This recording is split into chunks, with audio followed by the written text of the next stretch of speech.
constater dans l'extrait de vidéo que je viens de te partager. Er war ein geschickter Tüftler und einer der ersten, der mit mechanischen Mitteln Schokolade herstellte. Und Caillé war nicht der einzige Pionier am Genfer See. Charles-Aimé de Colère, Daniel Peter und Henri Nestlé. Henri Nestlé war ein Visionär und erfand aus Milch, Weizen und Zucker eine Säuglingsnahrung, welche zu einem Riesenerfolg wurde. Je suis allé visiter effectivement avec certains collègues ici en Suisse une entreprise de renommée du nom de Caillé en fait, tu vois. Et Caillé est simplement la marque qui est à l'origine du chocolat suisse que tout le monde connaît d'ailleurs dans ce pays, qui est effectivement la marque de chocolat Caillé. Mais celui qui est à l'auteur de cette marque-là s'appelle François-Louis Caillé. Il a démarré avec cette entreprise en 1819 et il s'est rapidement positionné sur le marché de la chocolaterie, tout simplement parce qu'il a fait partie des pionniers ou alors des piliers, je pourrais dire, dans toute l'Europe et presque dans le monde, mais surtout beaucoup plus en Suisse. Il a fait partie de ces personnes-là qui a commencé à industrialiser l'automatisation dans la fabrication du chocolat. Ça veut dire mettre des machines de telle sorte que cela se produise automatiquement. Et c'est avec cela qu'il s'est rapidement démarqué. Mais entre-temps, il y a des concurrents qui ont pu naître. Et parmi ces concurrents-là, il y a un que tu connais très bien, que je connais très bien. D'ailleurs, c'est pendant cette sortie avec des collègues que j'ai découvert dans l'histoire du chocolat de la Suisse que l'un des plus grands concurrents de Caillé, de la marque de chocolat Caillé, et même dans le monde de la chocolaterie, c'était simplement celui que vous connaissez sous le nom de Nestlé.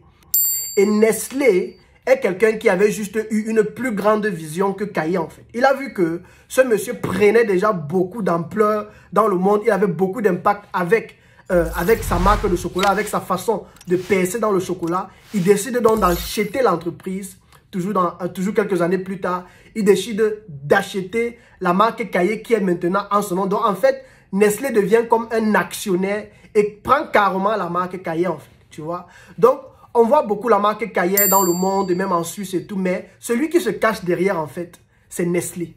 Et moi, ce que j'ai retenu de là, c'est que, parce qu'il ne faut pas juste regarder sur le fait qu'il a acheté. Qu'est-ce qui a attiré mon attention? Caillé, en fait, c'est celui qui avait le concept, mais Nestlé, c'est celui qui avait la vision. Et dans le fait que Nestlé était celui qui avait la vision, Nestlé avait pour objectif de se répandre partout dans le monde entier, en fait, tu vois. C'est un peu grâce à Nestlé que le produit, il y a beaucoup de choses que vous mangez, mais à la base de cette chocolaterie-là, ou à la base, il y a beaucoup d'autres personnes que Nestlé a pu acheter. C'est en fait, c'est eux qui sont à l'origine, c'est eux qui ont le concept même à la base, en fait, tu vois.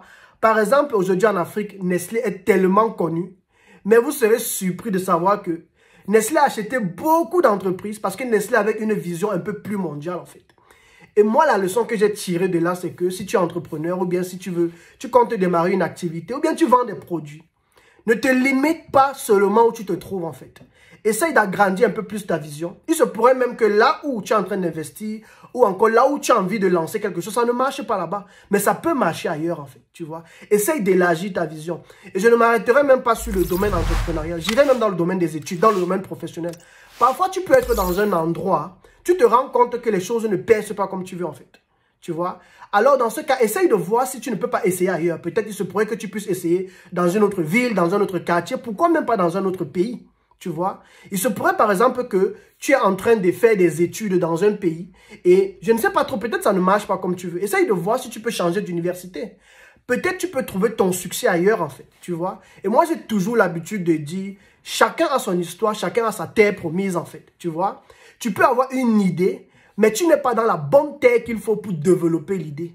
Et d'un autre côté, tu peux avoir une idée aussi, mais il y a une autre personne qui voit un peu plus loin que toi.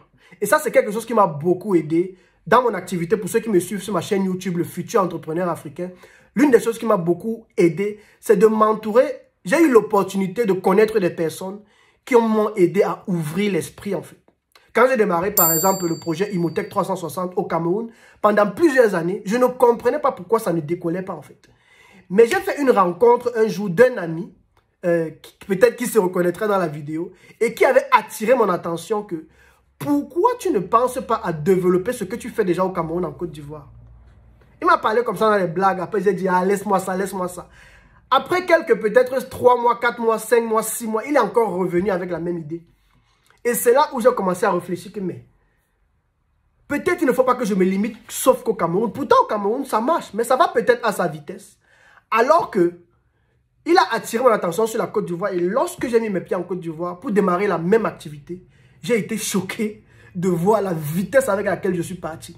Et c'est comme ça que j'ai commencé à ouvrir mon esprit sur le besoin d'expandre en fait ce projet-là dans plusieurs autres pays. Donc par exemple, l'année prochaine, je compte attaquer par exemple avec le Sénégal.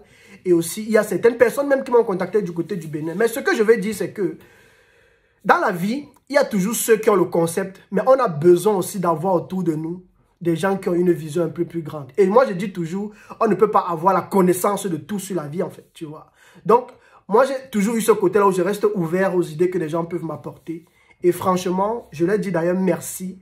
Et de cette histoire, je retiens simplement que si aujourd'hui, le chocolat est connu dans le monde, c'est vrai, on entend beaucoup parler de Nestlé, mais toute la famille et la génération de François-Louis Caillé, paix à son âme, il ne vit plus aujourd'hui, mais je suis dans son pays en Suisse. Mais ce qui est sûr, toute sa génération en profite parce qu'il y a eu quelqu'un qui a eu une vision un peu plus grande, quoi. C'est ce que je voulais partager avec vous. On reste connecté pour une nouvelle vidéo de la semaine. D'ailleurs, n'oublie pas de t'abonner à ma chaîne YouTube que tu peux voir derrière moi. Le futur entrepreneur africain. Je partage mes réflexions avec la communauté. Je partage aussi sur mon activité Imotech 360. Et naturellement, je fais aussi beaucoup de vidéos sur l'entrepreneuriat en général. Allez, ciao, ciao.